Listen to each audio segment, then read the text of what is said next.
Students, तो आज हम लोग पढ़ने जा रहे हैं सरफेस टेंशन के बारे में और सरफेस एनर्जी के बारे में। उसके बारे में सबसे पहले हम लोग बात करेंगे सरफेस टेंशन। हम लोग किसकी बात करेंगे बेटा? सरफेस टेंशन की। अब देखिए, सरफेस टेंशन जो होता है ना, it is generally in fluid. ये वाला जो सरफेस टेंशन आपको फ्लूइड में दिखाई देगा। अच्छा, ये जो सरफेस टेंशन होता है ना, तो ये वाला सरफेस टेंशन आपको फ्लूइड में दिखाई देगा। और ये सरफेस टेंशन जो आपके पास स्ट्रिंग में जो टेंशन होता है ना, उससे डिफरेंट है। ये वाला स्ट्रिंग में जो टेंशन होता है ना, ये टेंशन से आपके पास ये डिफरेंट है। ये T ये टेंशन है और ये वाला आपके पास डिफरेंट है, और ये सरफेस टेंशन जो है आपके पास डिफरेंट है। अब ये सरफेस टेंशन जो है आपको कैसे पता चला कि फ्लूइड की सरफेस पर टेंशन होता है? It is nothing but it is tension on the surface of fluid, है ना। तो ये tension on the surface of fluid जो होता है, इसको हम लोग कहते हैं सरफेस टेंशन। फॉर एग्जाम्पल, ये सरफेस टेंशन की वजह से ही कोई भी फ्लूइड का जो ड्रॉप है ना, ये ड्रॉप आपके पास स्फेरिकल बन जाता है। ठीक है, तो कोई भी फ्लूइड का जो ड्रॉप है, वो ड्रॉप आपके पास स्फेरिकल बन जाता है। फिर उसके बाद जो है हम लोग और भी देखेंगे कि जैसे आपके पास फॉर एग्जाम्पल यहां पर इंसेक्ट्स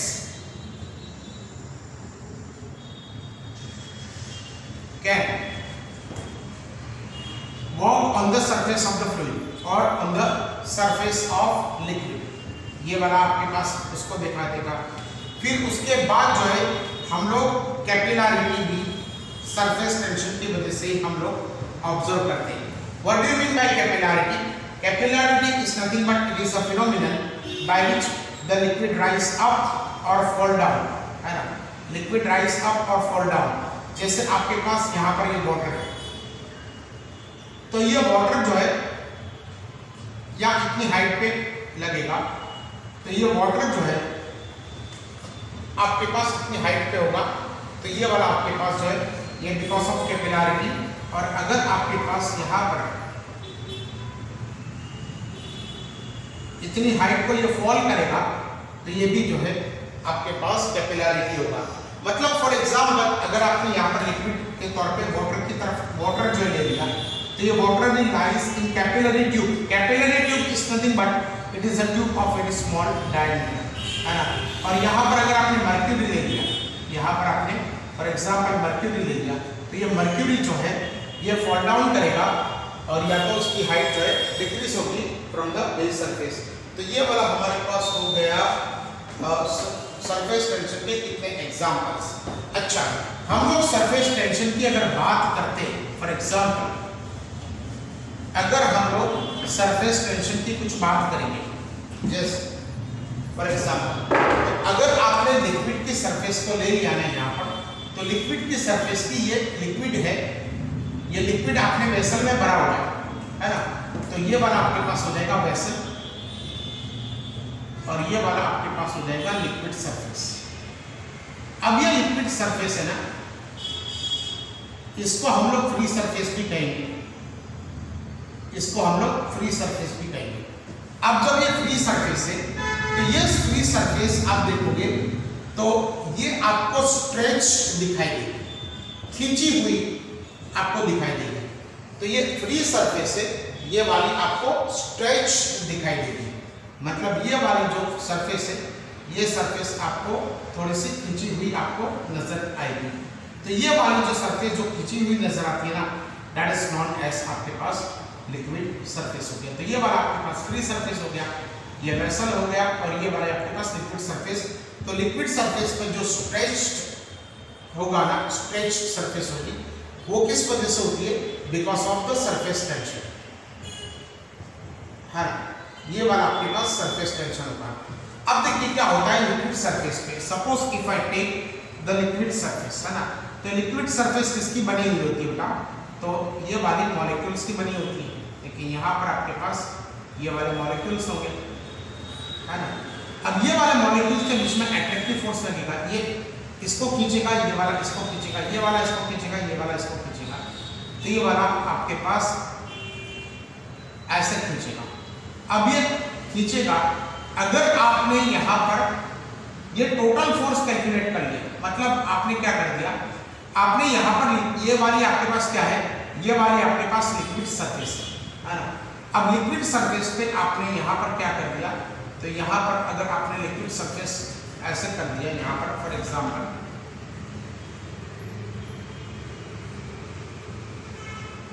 तो आपने कोई इमेजिनरी लाइन ड्रॉ कर दी।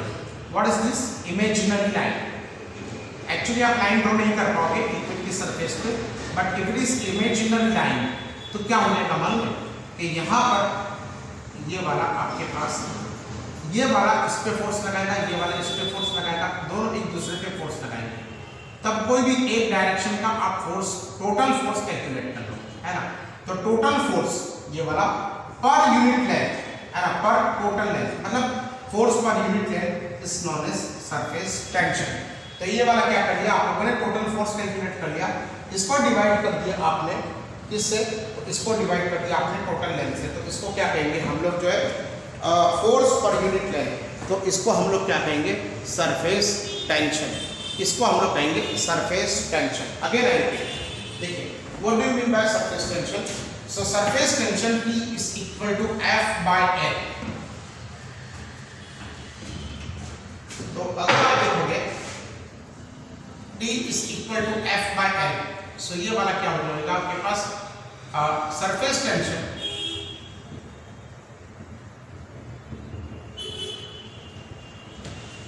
is force per unit length, force per unit length on the surface. तो surface tension is nothing but it is force per unit length on the surface. तो ये वाला आपके पास surface tension हो गया। तो surface tension is nothing but it is force per unit length, इसको हम लोग कहते हैं सरफेस टेंशन। चलिए अब अगर हम लोग जो बात करेंगे फॉर एग्जांपल कि सरफेस पर टेंशन क्यों क्रिएट होता है ना, तो why surface tension is there. तो अगर व्हाई सरफेस टेंशन की ये बात करेंगे ना, तो मैं आपको जो है क्या बताऊंगा कि सपोज आपके पास ये रबर मेम्ब्रेन है। What is this? It is rubber membrane, तो ये वाला रबर अगर आपके पास मेम्ब्रेन है, मतलब आपने क्या कर दिया, यहाँ पर जो बलून मिलता है ना, वो बलून की जो स्किन होती है ना, मतलब बलून आपने फोड़ दिया, उसको जो है आपने जो है पूरा बर्स्ट कर दिया, और उसके बाद जो उसकी जो स्किन बची ना, वो आपके पास रबर मेम्ब्रेन होगी। अब ये रबर मेम्ब्रेन जो है इसकी नॉर्मल पोजीशन में है, यहाँ पर क्या हो जाएगा, तो यहाँ पर आपके पास हो जाएगा ये इसकी नॉर्मल पोजीशन में। अगर ये नॉर्मल पोजीशन में है तो यहाँ पर इसके रबर के मॉलिक्यूल्स होंगे, बहुत सारे मॉलिक्यूल्स होंगे, है ना। तो दिस आर रबर मॉलिक्यूल्स, ये वाले सारे के सारे आपके पास रबर मॉलिक्यूल्स होंगे। तो ये वाले आपके पास रबर मॉलिक्यूल्स, ये वाले आपके पास हो जाएंगे, तो ये वाले रबर मॉलिक्यूल्स आपके पास ऐसे हो जाएंगे। अच्छा, ये रबर मॉलिक्यूल्स है, तो अगर ये total number of molecules, suppose if I consider total number of molecule is suppose 1000, हालांकि बहुत ज्यादा होंगे, लेकिन if I consider it to be 1000, तो हम लोग जो है टोटल नंबर ऑफ मॉलिक्यूल आपके पास 1000 है, एंड टोटल सरफेस एरिया ये वाला आपके पास total surface area is suppose 10 metre square, है ना, 10 मीटर स्क्वायर। इसका इतना ज्यादा भी नहीं है एरिया, लेकिन सपोज हम लोग अज्यूम करते हैं कि 10 metre square. So number of molecules, ये वाला कितना हो गया, number of molecules per unit area, per unit area is equal to ये वाला total number of molecule divided by total area. तो अगर ये टोटल नंबर ऑफ मॉलिक्यूल है, ये वाला है हमारे पास 1000, और ये वाला 10, तो ये वाला हो जाएगा आपके पास 100 metre per second square, 100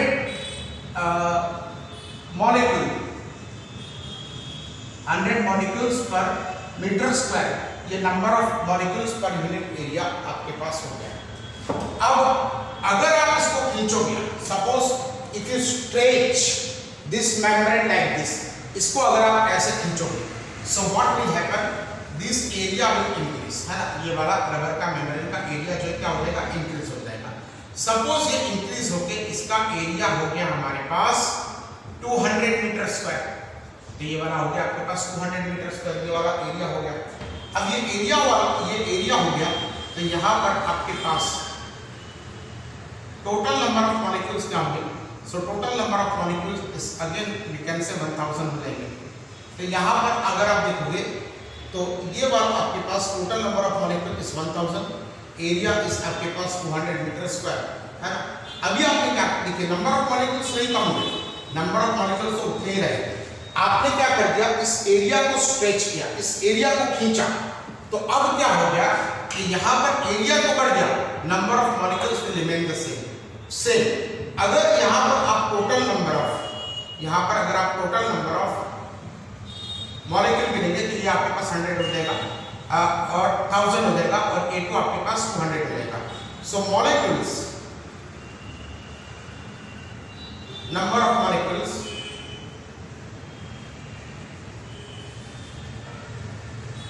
number of molecules per unit area, ये कितना हो गया, तो total number of molecules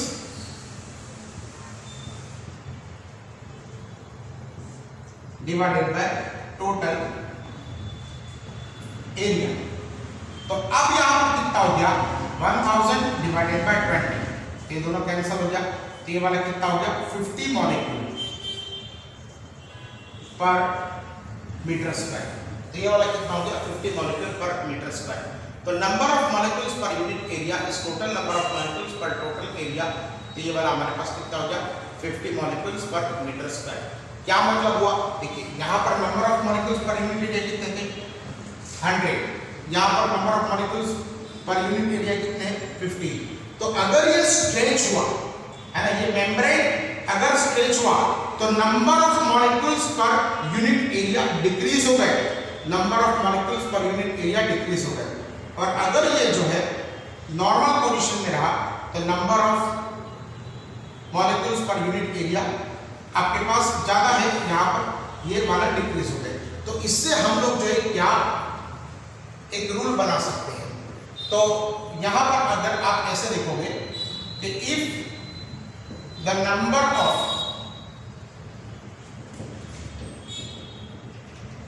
molecules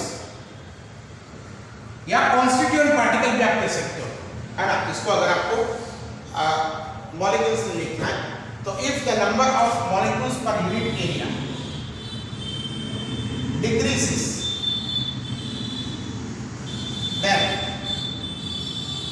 then the surface get stretched, है ना, तो the surface gets stretched, वो खिंचती है, and vice versa, क्या मतलब हुआ कि if the surface gets stretched, then the number of molecule decreases per unit area। तो ये वाला हम लोगों ने, ये वाला सिंपल एक लॉजिकल हम लोगों ने कंक्लूजन निकाला कि अगर आपके पास number of molecules per unit area अगर आपके पास डिक्रीज हो रहे हैं, तो ये वाला क्या हो जाएगा, surface get stretch and vice versa. अब अगर हम लोग बात करेंगे यहाँ पर कि सपोज आपके पास ये वाला आपके पास लिक्विड है ना, ये वाली आपके पास क्या हो जाएगी, ये वाली आपके पास लिक्विड सरफेस हो जाएगी, तो ये वाली आपके पास लिक्विड सरफेस है। अब ये लिक्विड सरफेस है,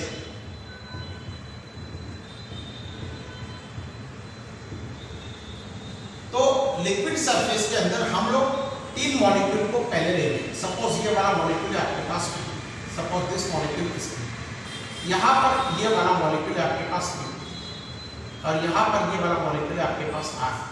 तो ये वाला P है, ये वाला Q है, और ये वाला आपके पास R है। तो ये वाला P, Q और R। अगर P को देखेंगे तो P के आसपास जो है बहुत करीब में आपके पास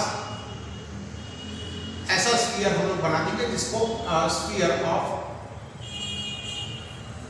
ये वाला और ये वाला। चलिए हम लोग क्या करते हैं, सबसे पहले जो है हम लोग जो है रेंज ऑफ, पहले इसको समझने से पहले हम लोग रेंज ऑफ मॉलिक्यूलर एक्शन, इसको हम लोग जो है सबसे पहले देखते हैं। लेकिन रेंज ऑफ मॉलिक्यूलर एक्शन को देखने से पहले अगर आपके पास फोर्स बिटवीन, यहां पर force between two same type of, force between two same type of molecule अगर होगा, molecule is known as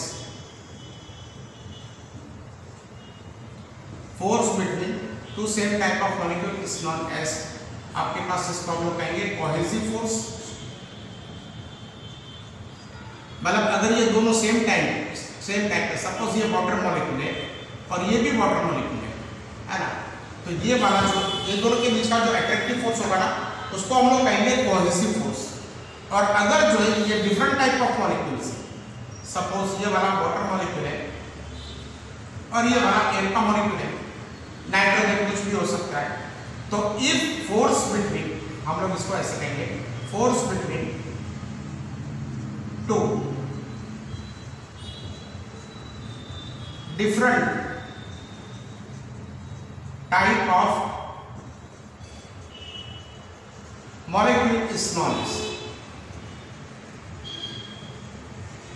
non as adhesive force. इसको हम लोग क्या कहेंगे, एडहेसिव फोर्स, इसको हम लोग ऐसे कहेंगे। चलिए अब हम लोग जो है सपोज आपके पास कोई भी मॉलिक्यूल है ना, तो ये वाला मॉलिक्यूल कितने डिस्टेंस तक कोहेसिव या एडहेसिव फोर्स लगा सकता है ना। तो यहाँ पर जो है मैक्सिमम डिस्टेंस जहां तक वो कोहेसिव या एडहेसिव फोर्स लगा सकता है, उस रेंज को हम लोग कहेंगे, ये वाली जो रेंज है ना, इस रेंज को हम लोग कहेंगे रेंज ऑफ मॉलिक्यूलर एक्शन, है ना। तो ये वाला हो जाएगा range of molecular action. So what is the range of molecular action? So it is the maximum distance, it is maximum distance, ये वाला आपके पास मैक्सिमम डिस्टेंस है ना। It is a maximum distance at which the given molecule can exert cohesive और adhesive force। Cohesive मतलब दो same type के molecule का बीच का जो है फोर्स, और एडहेसिव का मतलब डिफरेंट टाइप ऑफ मॉलिक्यूल के बीच का जो है फोर्स, ये अट्रैक्टिव इन नेचर सपोज। तो ये maximum distance eight which the given molecule can exert cohesive और एडहेसिव फोर्स। तो ये वाला आपके पास क्या हो जाएगा, तो ये वाला आपके पास रेंज ऑफ मॉलिक्यूलर एक्शन हो जाएगा कि it is a maximum distance eight which the given molecule can exert cohesive और एडहेसिव फोर्स। तो ये वाला मैक्सिमम डिस्टेंस हो जाएगा, यहाँ से यहाँ तक आपके पास ये वाला मैक्सिमम डिस्टेंस आपके पास हो जाएगा। फिर उसके बाद अगर हम लोग आगे बढ़ेंगे तो उसको हम लोग कहेंगे sphere action, sphere of action, sphere of action. Next जो हम लोग बढ़ेंगे उसको हम लोग कहेंगे स्फीयर ऑफ एक्शन।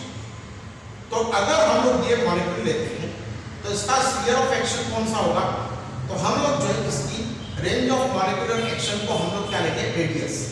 ये आर कितना है बेटा, रेंज ऑफ मॉलिक्यूलर एक्शन कितना है, और यहां से हम लोग जो स्फीयर बनाएंगे, हम सर्कल नहीं बना रहे, स्फीयर तीन डायमेंशंस में हम लोग स्फीयर बना रहे हैं। तो ये सर्कल नहीं बना रहे, ये स्फीयर बना रहे हैं। तो स्फीयर ऑफ एक्शन क्या होता है, it is the sphere of radius range of molecular action of the given molecule, ये वाला गिवन मॉलिक्यूल है, ये वाली उसकी रेंज ऑफ मॉलिक्यूलर एक्शन है। तो ये रेंज ऑफ मॉलिक्यूलर एक्शन से आपने ये क्या बना लिया, ये वाला एक स्फीयर बना लिया। तो उसको हम लोग कहेंगे, क्या कहेंगे उसको हम लोग, उसको स्फीयर ऑफ एक्शन कहेंगे, है ना। तो ये वाला आपके पास स्फीयर ऑफ एक्शन हो गया। वीडियो को पॉज कर लीजिए और एक बार नोट बना लीजिए, उसके बाद जो है हम लोग आगे बढ़ेंगे। तो देखिए, अगर मैं इसको ऐसे लिखूं यहाँ पर फॉर एग्जांपल कि सपोज आपके पास ये एक वेसल है ना, ये एक वेसल है, ये एक वेसल है, ये वाला आपके पास P है,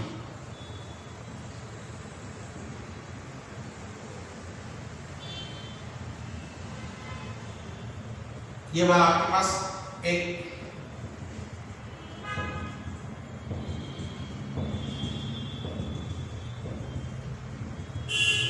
स्फीयर P है।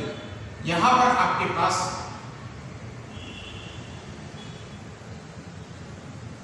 दूसरा, चलिए आपने बना लिया स्फीयर ऑफ एक्शन, और ये वाला तीसरा मॉलिक्यूल R है। मतलब ये मॉलिक्यूल R है, ये इसका स्फीयर ऑफ एक्शन है, ये मॉलिक्यूल Q है, इसका स्फीयर ऑफ एक्शन है, ये मॉलिक्यूल P है, इसका स्फीयर ऑफ आपके पास एक्शन है। तो ये वाला कितना हो गया, R, Q और P, है ना।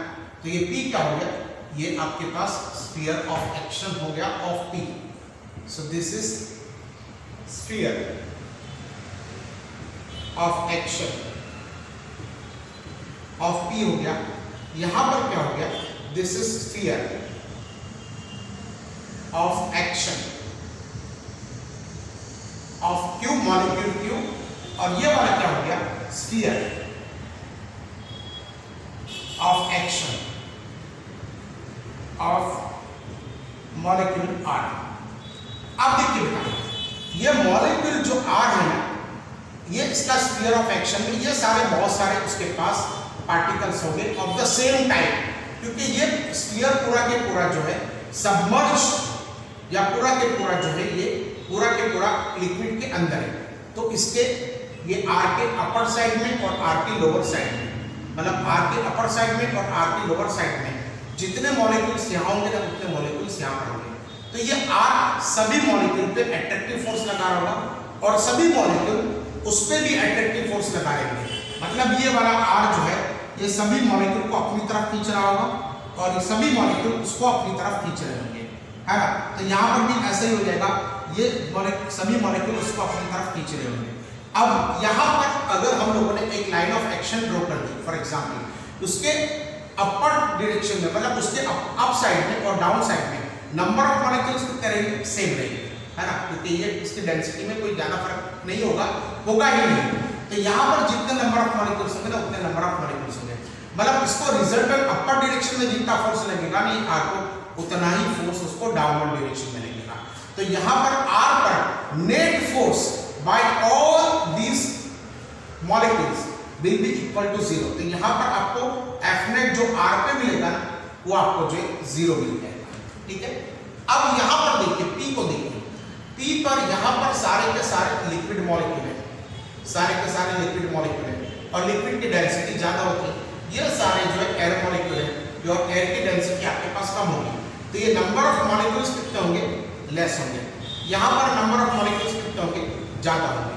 तो अगर इसको हम लोग बात करेंगे तो यहाँ पर क्या हो जाएगा, तो यहाँ पर अगर आप देखोगे तो इसको डाउनवर्ड डायरेक्शन में नेट फोर्स लगेगा।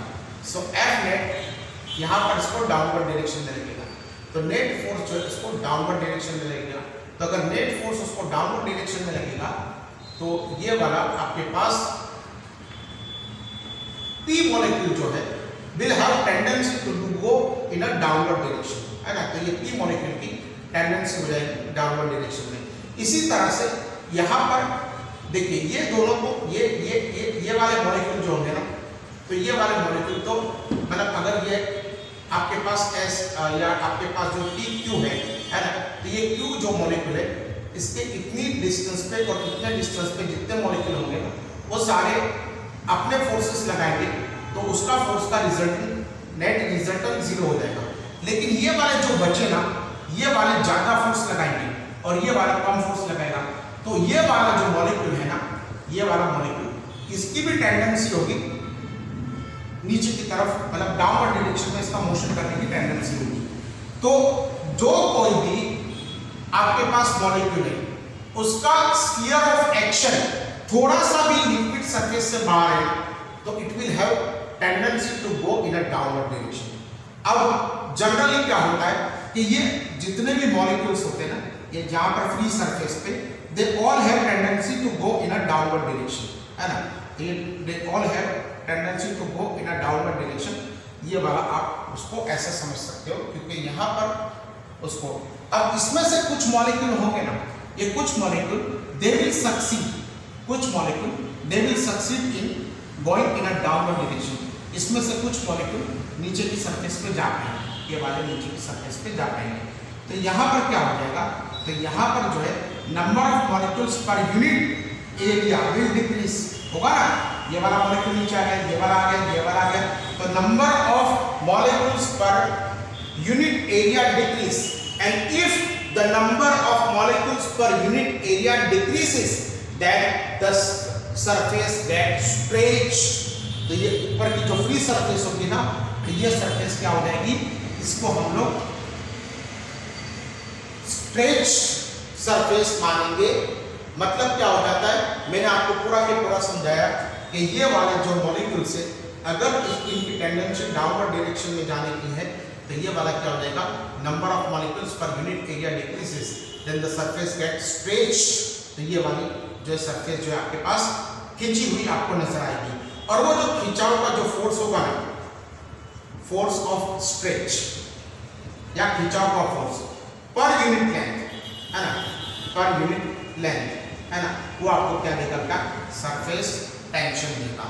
तो ये वाला आपके पास क्या हो जाएगा, फोर्स ऑफ स्ट्रेच पर unit area per unit length will give you the surface tension.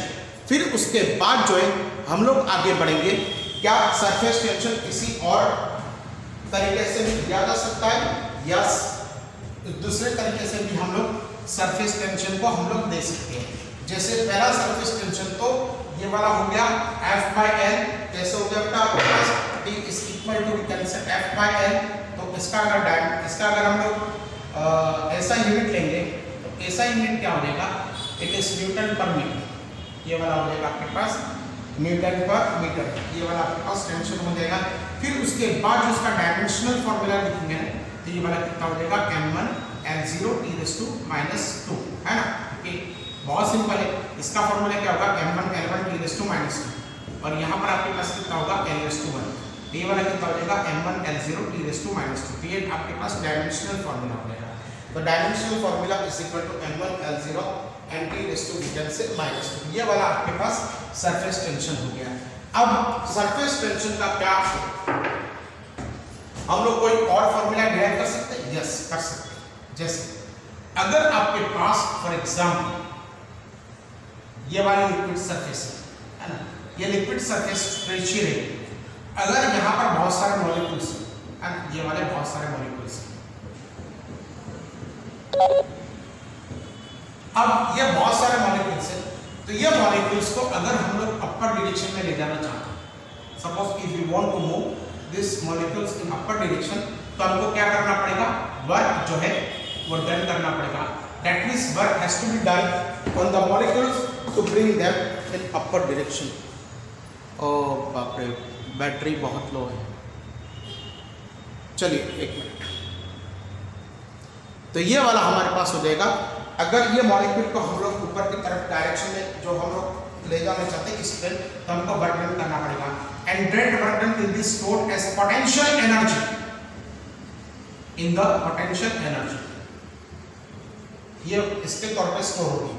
अब ये वाला क्या हो गया, फॉर एग्जांपल अगर ये ऊपर की तरफ गया ना, तो पोटेंशियल एनर्जी उसकी इंक्रीज होगी, क्या हाइट इंक्रीज हो रही है, तो पोटेंशियल हम लोगों ने जो कुछ भी वर्क डन किया ना, वो वर्क डन जो है उसमें क्या ऐड करेगा, पोटेंशियल एनर्जी को इंक्रीज करेगा, है ना। तो ये वाला पोटेंशियल एनर्जी को हम लोगों ने इंक्रीज किया। अब ऐसे बहुत सारे मॉलिक्यूल्स को हम लोग ऊपर ले जाना चाहते हैं, तो कौन सा तरीका होगा, बहुत सिंपल है, प्रोवाइड हीट एनर्जी, है ना, यहाँ से हीट एनर्जी उसको दो, तो हीट एनर्जी अगर आप दोगे ना, तो ये वाले सारे मॉलिक्यूल्स जो है ये अपर डायरेक्शन में मोशन करेंगे, और अगर अपर डायरेक्शन में मोशन करते हैं ना, तो ये वाले क्या करेंगे, ये वाली न्यू सरफेस बनाएंगे, न्यू सरफेस बनाएंगे, है ना।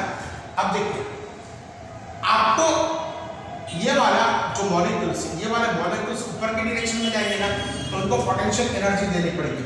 लेकिन if you want to keep the temperature same, है ना, इसको टेम्परेचर को अगर आपको सेम लेना पड़ेगा तो पोटेंशियल एनर्जी के साथ में आपको थोड़ी सी एडिशनल एनर्जी भी देनी पड़ेगी, थोड़ी सी एडिशनल हीट एनर्जी आपको देनी पड़ेगी। ये ऊपर की तरफ जाएंगे ना, तो यहाँ पर क्या हो जाएगा कि उसका टेम्परेचर थोड़ा सा, जो ऊपर की सरफेस है ना, उसका थोड़ा सा डाउन हो जाएगा। उसकी क्यों वजह क्या वजह, दैट विल बी डिस्कस। ये पोटेंशियल एनर्जी अगर आप लोग देते हो तो इसकी एडिशनल जो है आपको थोड़ी सी एनर्जी भी देनी पड़ेगी। ये additional energy plus potential energy, ये दोनों मिला के उसका हो गया सरफेस एनर्जी, ठीक है। सरफेस एनर्जी इसको हम लोग कहेंगे ई। तो ई क्या है, जितने जो है आपके पास मॉलिक्यूल से, वो सारे के सारे मॉलिक्यूल जो है हम लोग अपर डायरेक्शन में ले जा रहे हैं, और अपर डायरेक्शन में ले जा रहे हैं, तो ये वाला आपके पास क्या हो जाएगा, surface energy. Surface energy is potential energy plus आपके पास हो जाएगा एडिशनल एनर्जी। तो ये वाला आपके पास क्या हो गया, टोटल सरफेस एनर्जी हो गया। अब ये वाली जो सरफेस एनर्जी, जितनी एनर्जी अगर इस मॉलिक्यूल्स को देंगे ना, तो ये वाली मॉलिक्यूल जो है ऊपर जाके नई सरफेस बनाएंगे। कोई बोलेगा प्रूव करो नई सरफेस बनाते, तो हम लोग उसको ऐसा कहेंगे कि इसका प्रूफ ये है कि आपने मिल्क जो है इसको बॉईल होते हुए देखा है, मिल्क को बॉईल होते हुए देखा है ना। तो अगर ये मिल्क जो है ये बॉईल करेंगे इसको, तो ये ऊपर की तरफ नई सरफेस बनाएगा, है उबलता है जब तक नई सरफेस बनाता है ना, तो ये नई सरफेस बनाएगा। अब ये नई सरफेस जो बनाएगा, तो ये नई सरफेस के अंदर क्या होगी, सरफेस एनर्जी। अच्छा, ये surface energy per unit area is given by surface tension. तो सरफेस टेंशन का दूसरा फॉर्मूला हमारे पास हो गया, T is equal to surface energy per unit area. तो ये वाला हो गया T is equal to E by A। So T is equal to, we can say E by A is nothing but it is surface energy per unit area. तो हम लोग जो है देखेंगे कि यहाँ पर इसका जो हमारे पास फॉर्मूला होगा, that will be equal to, देखिए एनर्जी न्यूटन मीटर और एरिया मीटर मीटर या मीटर स्क्वायर, है ना, तो 1 न्यूटन पर मीटर, ये सरफेस टेंशन। अगर हम लोग देखेंगे यहाँ पर tension is equal to E by A, इसका भी डायमेंशनल फॉर्मूला देखेंगे तो m1 L2 T⁻², और डिवाइडेड बाय ये वाला हो जाएगा L⁻²। ये वाला कितना हो जाएगा, m1 L0 T⁻²। तो ये वाला आपके पास टेंशन आ गया। तो ये वाला आपके पास जो है सरफेस टेंशन आ गया। तो सरफेस टेंशन के हम लोगों ने दो फॉर्मूला गिने, एक तो F बाय L और T is equal to, we can say A by A, ठीक है ना। ये दो फॉर्मूला हम लोगों ने आज पढ़े, ठीक है। तो आज हम लोग इतना ही रखते हैं बेटा। तो बैटरी भी जो है 5% जी रही है, तो बाकी का हम लोग नेक्स्ट लेक्चर में देखेंगे।